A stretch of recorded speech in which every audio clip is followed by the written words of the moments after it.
Namaste, welcome back to Waking Up with Mindful Serenity.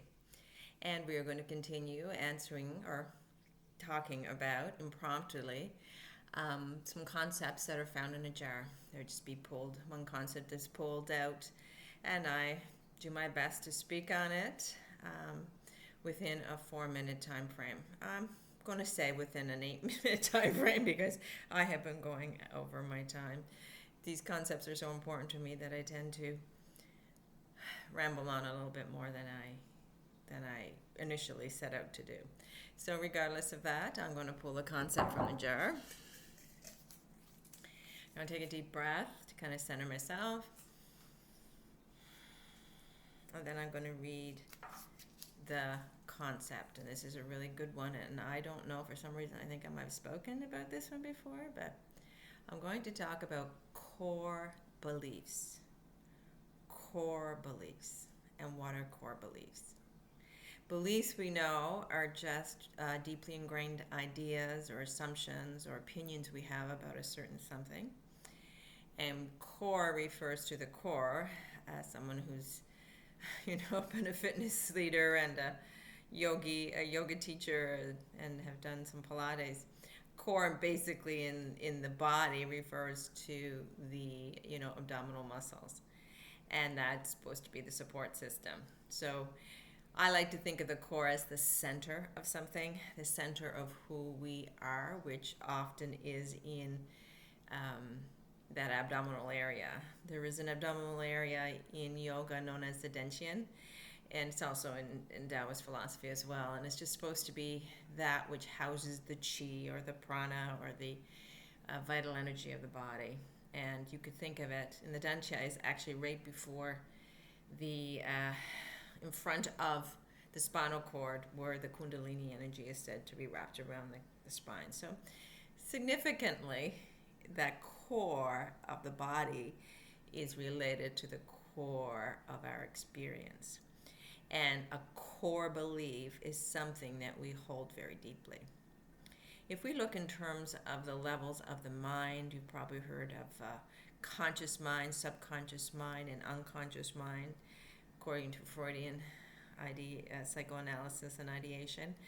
But the subconscious mind, as the word itself means, it's below the conscious mind. Conscious means what we are aware of, right? And the subconscious is what we may not be so aware of. So we all know about our thoughts and how the mind produces thoughts. And we don't actually have a lot of control over those thoughts many times. We can create some control, but for most of the time, the thoughts just come into our mind. And we get so distracted by them and so pulled into them that we create story around them, and we follow them everywhere they go, and we get lost in our mind, and we spend a great deal of our time in our head with these thoughts. And when we say a core belief, we're talking about a thought that has been repeated and repeated, not necessarily just from us, what popped into our minds, but it might be messaging over the past from others, significant others that had an impact on us, like our parents or our teachers or our religious leaders or our peer group or any other social institution we might have belonged to.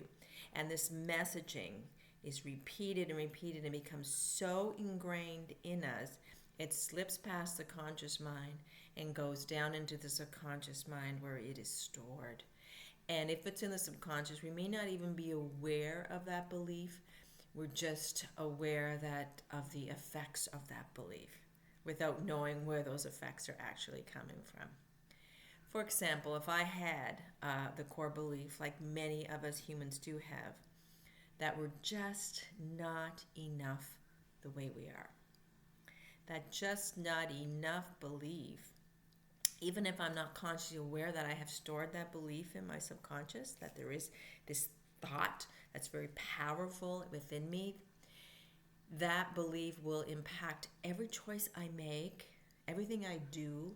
I may be set on a mission in life to redeem myself, to make myself more, to get more, to be better than other people, to succeed at certain things.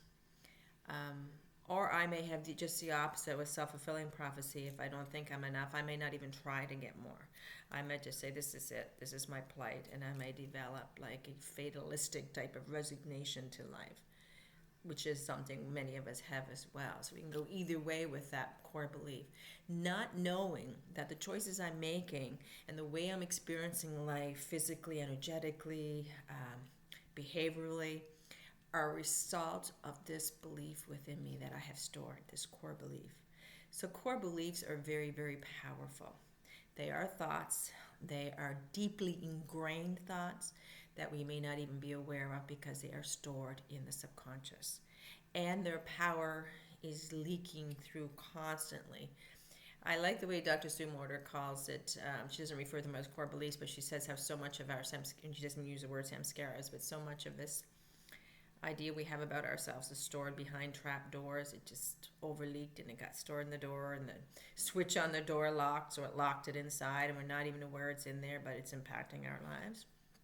I like that trap door analogy because that's the same way I see it. I see our core beliefs as being under trap doors in the basement of our conscious mind, and we need to get to those beliefs in order to heal. Most of the times we're not reaching that state of Satchitananda that we're all capable of reaching, that existence, consciousness, and bliss, the true essence of who we are, self-realization with a capital S, because we need to work through these core beliefs and the damage that they cause, right? Samskaras is another word I often use, and that's the events that were so painful to us that we weren't able to deal with them at a time. So we stored the emotional energy of them inside in an attempt to suppress and repress them and push them away. But now we have that inside. But they're all tangled up in our core beliefs, those samskaras. They help to form the core beliefs of who we think we are and what life is and how to process through life, and that can actually ruin our lives, run our lives for sure. Core beliefs run our lives, and we can actually add an I to that run, and they can ruin our lives if we're not careful. That's why in order to heal at the deepest level, in order to reach that highest level of consciousness that we're capable of reaching, to reach the true essence of spirituality, we need to open up all these trapdoors, have a good look at the core beliefs that we've stored about ourselves and about other people and about life in general, dismantle those core beliefs from the sanskaras they're tangled up in, and then let the emotional experience that we stuffed and stored just to be released. So it's a matter of letting go, opening up trapdoors and letting go. And we want to release those core beliefs because they are doing damage. I mean, you could have positive core beliefs too. Sure you could.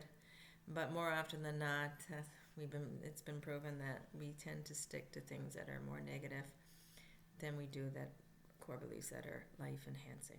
But we can go in and restructure those beliefs too in psychological terms, if you don't want to think of it as spiritual terms, through cognitive restructuring. We can go in, identify our core belief, and work on rewording it into a way that it feels good inside, and going from there, because our emotions are often a result of our thinking, and even our core beliefs can experience our emotions, and our emotions can therefore impact our behavioral choices.